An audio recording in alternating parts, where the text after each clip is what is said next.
बच्चों और परिवार के पीछे वह खुद को भूल गई। यार फरहा, तुम समय से तैयार भी नहीं हो पाई जब मैंने कहा था मैं 5 बजे आ जाऊंगा। क्या करूं, समय ही नहीं मिला। तुम ऐसा क्या कर रही थी अब तक? चिंटू की वैन वाले ने आज आने को मना कर दिया। उसे लेने जाना पड़ा। शाम के लिए चाचा जी चाची जी का खाना भी तो बना कर रखना था। और तुमने ये शक्ल क्या बना रखी है? कुछ तो ढंग से रहना सीखो। ऑफिस के लोगों से तुम्हें क्या मिलवाऊंगा? तारक, एक तो रोज कोई ना कोई गांव से इलाज कराने लखनऊ आ जाता है। मैं उनकी खातिर करूं, घर देखूं या अपने को? कहते हुए मुझे रोना आ गया। मेरे डेडिकेशन की कोई वैल्यू नहीं। कितनी आसानी से कह दिया, ढंग से रहना सीखो, अपना हुलिया संभालो। मैंने तारक के साथ पार्टी में जाने का इरादा ही छोड़ दिया। तारक के बहुत कहने पर भी मैं नहीं गई। आज उनकी बातें मुझे अंदर तक घायल कर गई। जब कोई केवल अपनी सुख सुविधा देखता है, वह नहीं सोचता कि दूसरा भी कोई सुख के पल जीना चाहता है। चाची जी ने कहा, बहू तुम नहीं गई? मेरे सर में दर्द हो रहा है, इसलिए मैं थोड़ा आराम करना चाहती हूँ। मैं अपने कमरे में आकर सोच रही थी।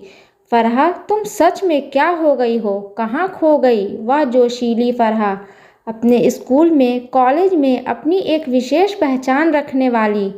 कोई भी साइंस का क्विज कंपटीशन हो, मेरा नाम ज़रूर होता था। क्या हो गया वो मेडल जिनको देखकर पापा कहते मेरा नाम ऊंचा कर रही मेरी बेटी? मेरी बेटी को मैं डॉक्टर बनाऊंगा। परंतु मैं उस कंपटीशन में पीछे रह गई। फिर भी मैंने एमएससी किया। मैं आगे पीएचडी करके डॉक्टर लिखना चाहती थी। शायद मेरे भाग्य में वो भी नहीं था। उस समय हमारे भाग्य विधाता हमारे पापा और रिश्तेदार बन गए। एमएससी से करते ही फूफा जी ने अपने दूर के भतीजे से मेरा रिश्ता करवा दिया। सॉफ्टवेयर इंजीनियर है, 20 लाख का पैकेज है। उसके पैकेज में हमारे सुख देख रहे थे। नहीं सोचा क्या मेरी कोई पहचान नहीं है? क्या अब तक जो मैंने अपनी पढ़ाई की उसकी कोई वैल्यू नहीं?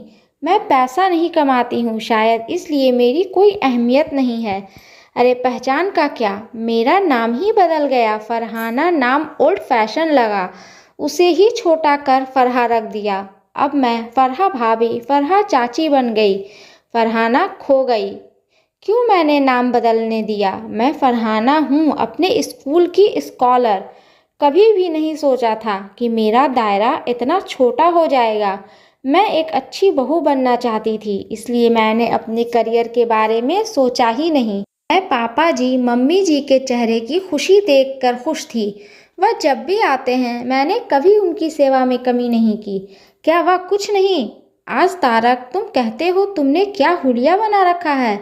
अरे हुलिया तो मेरे परिवार ने ही बिगाड़ दिया और मैंने उसे बड़ी सहजता से स्वीकार कर लिया।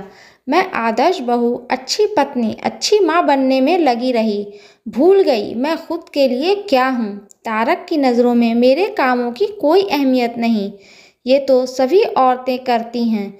फिर तुम तो हाउस वाइफ हो, घर की रानी हो। हाँ रानी हूँ, बिना किसी पगार के काम वाली हूँ। अब चिंटू बड़ा हो गया है। मैं नेट का एग्ज़ाम दूंगी। अगर जेआरएफ मिल गई तो मैं भी पीएचडी करूंगी। मेरे इस निर्णय को सहज स्वीकार करना मेरे परिवार के लिए मुश्किल होगा। उनको सबसे पहले अपनी सुख सुविधाएं कम होती नजर आएंगी। पर कैसे फरहा, गांव से आने वालों को अवॉइड करोगी? अपने परिवार के साथ सब कुछ निभाते हुए कितना मुश्किल है। अब फरहाना को भूल जाओ। कमरे को नॉक करके चाची जी आ जाती हैं। फरहा बहू, अब सिर दर्द कैसा है? मैं तेरे सर में बाम लगा दूं, आराम मिल जाएगा। और वह मेरे सर पर अपने प्यार भरे हाथों से मेरा सिर सहला रही थी। कितनी भाग दौड़ करती रहती हो, एक पल भी तो आराम नहीं मिलता। जब से आई हूँ देखती हूँ तारक तो बस ऑफिस जाने आने के अलावा क्या करता है। बड़ी भाग्यवान है जीजी जो तुम्हारी जैसी बहू पाई है। अरे तुम क्या तारक से कम पढ़ी लिखी हो? पर देखो कितना सबको प्यार और सम्मान देती हो। चाची जी के इस प्यार ने फिर मेरे विचारों में हलचल कर दी। इनके प्यार और स्नेह ने मुझे समझा तो है मैं तारक के लिए कुछ हूँ ये तो नहीं पता, पर परिवार ने तो प्यार और अपनापन पूरा दिया है। चाची जी के प्यार से मैं अपना इरादा नहीं बदलूंगी, नहीं, मैं फरहाना अब अपने लिए कुछ करूंगी। मैं बच्चों और परिवार के लिए अपने को भूल गई थी। तारक को अपना बदला हुआ हुलिया दिखाऊंगी। दोस्तों, अगर ये स्टोरी आपको अच्छी लगे तो प्लीज़ इसे लाइक करें, शेयर करें एंड सब्सक्राइब करें। और इस स्टोरी के बारे में आपकी क्या राय है हमें कमेंट बॉक्स में ज़रूर बताएं। और हाँ, बेल आइकन को प्रेस करना ना भूलें, क्योंकि ऐसे ही आने वाली स्टोरी आप तक सबसे पहले पहुंचती रहेगी। धन्यवाद।